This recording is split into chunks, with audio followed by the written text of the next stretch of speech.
మూడవ శ్లోకము. శ్రీ భగవానువాచ లోకేస్మిన్ వివిధా నిష్టా పురా ప్రోక్తా మయా నఘ జ్ఞానయోగేన సాంఖ్యానాం కర్మయోగేన యోగినాం. శ్రీ భగవాన్ ఉవాచ దేవాదిదేవుడు పలికెను.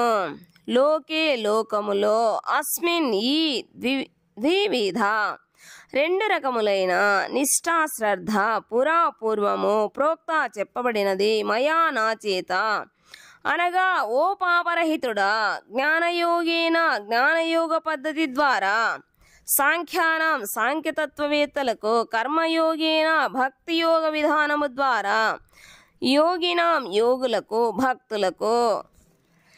దేవాదిదేవుడు పలికెను. పాపరహితుడవైన ఓ అర్జున, ఆత్మానుభూతి కొరకు యత్నించే మానవులు రెండు రకములుగా ఉందరని నేను ఇదివరకే వివరించి తిని.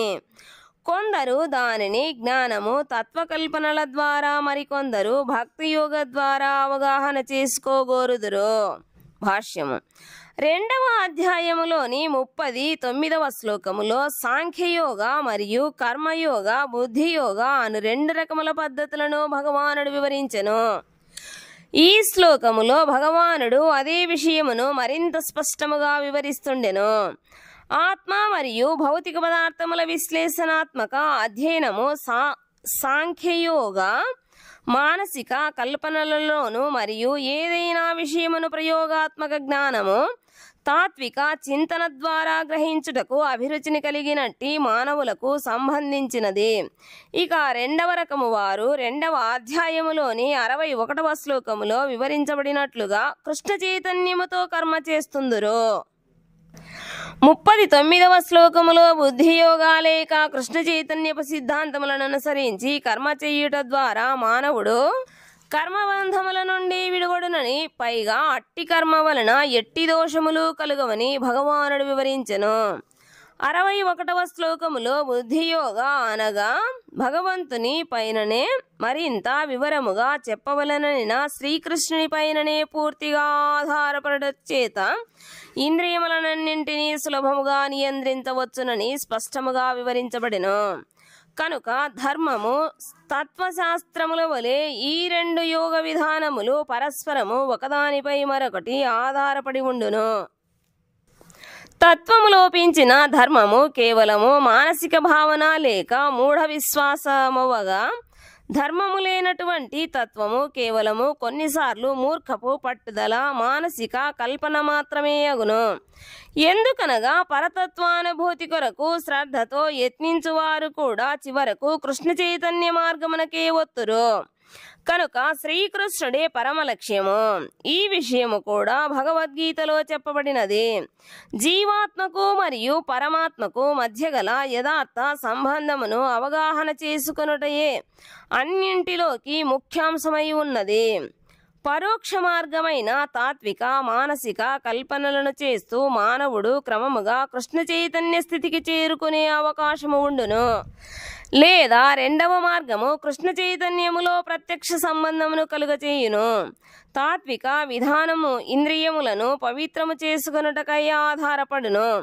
కనుక ఈ రెండింటిలో కృష్ణ చైతన్య మార్గము ఉత్తమ పవిత్రీకరణ విధానము. కృష్ణ చైతన్యము అనేది ఒక స్వయం పవిత్రీకరణ విధానము.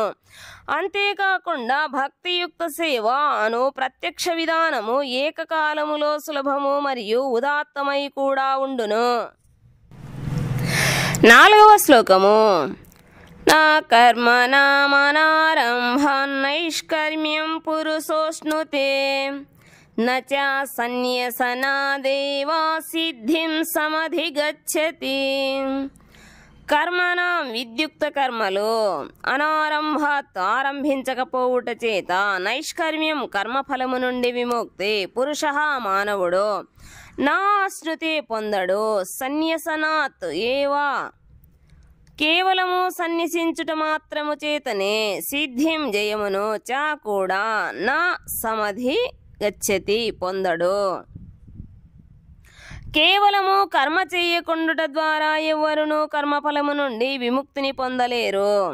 అట్లే కేవలము సన్యాసము ద్వారా ఎవ్వరునూ పరిపూర్ణత్వమును సాధించలేరు. భాష్యము.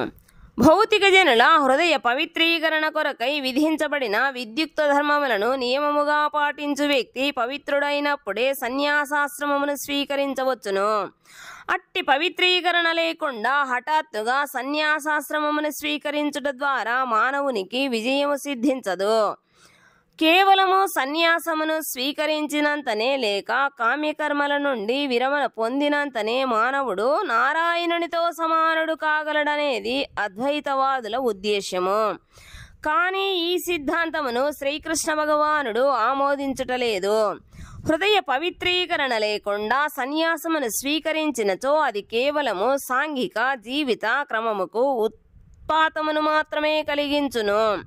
అలా కాకుండా మానవుడు మరొక వైపు తన విద్యుక్త ధర్మములను నిర్వర్తించకపోయినను దివ్యమైన భగవత్ సేవను స్వీకరించి తన శక్త్యానుసారము పురోగమించినచో బుద్ధియోగా ఆ భగవానుడు అంగీకరించబడును. స్వల్పమప్యస్య ధర్మస్య త్రాయతే మహతో భయాత్. భగవద్గీత 2వ అధ్యాయము 40వ శ్లోకము. అనగా అట్టి ధర్మాచరణ స్వల్పముగా ఆచరించబడినను అది మానవుని గొప్ప సంకటములను అధిగమించేటట్లు చేయును. 5వ శ్లోకము.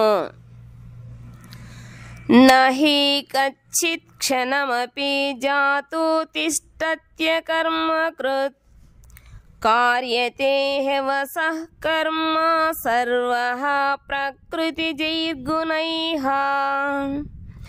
హీ నిశ్చయముగా కచ్చిత్ ఎవ్వడును క్షణం అపి క్షణకాలమైనను జాతు ఎప్పుడును నా హి తిష్టతి ఉండడు.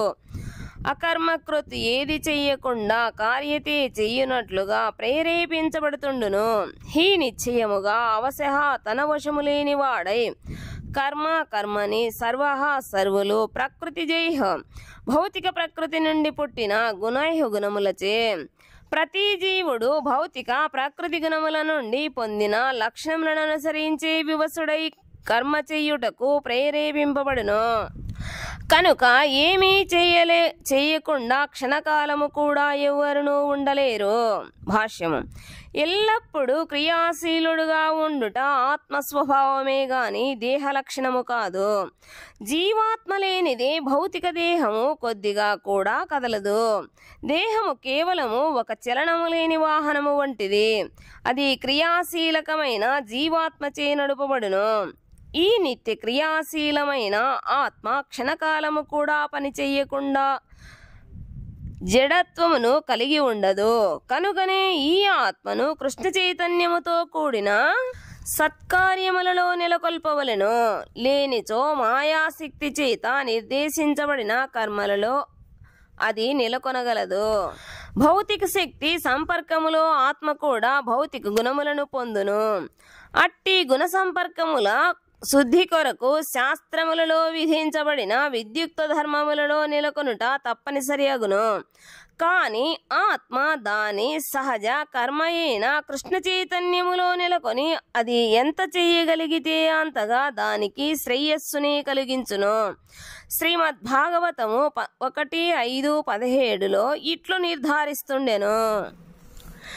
త్యక్త్వా స్వధర్మం చరణాంభుజం హరేర్భజన్న పక్వోధాపతేత్తతో యది యత్రాక్వా వా భద్రామాబూధముష్య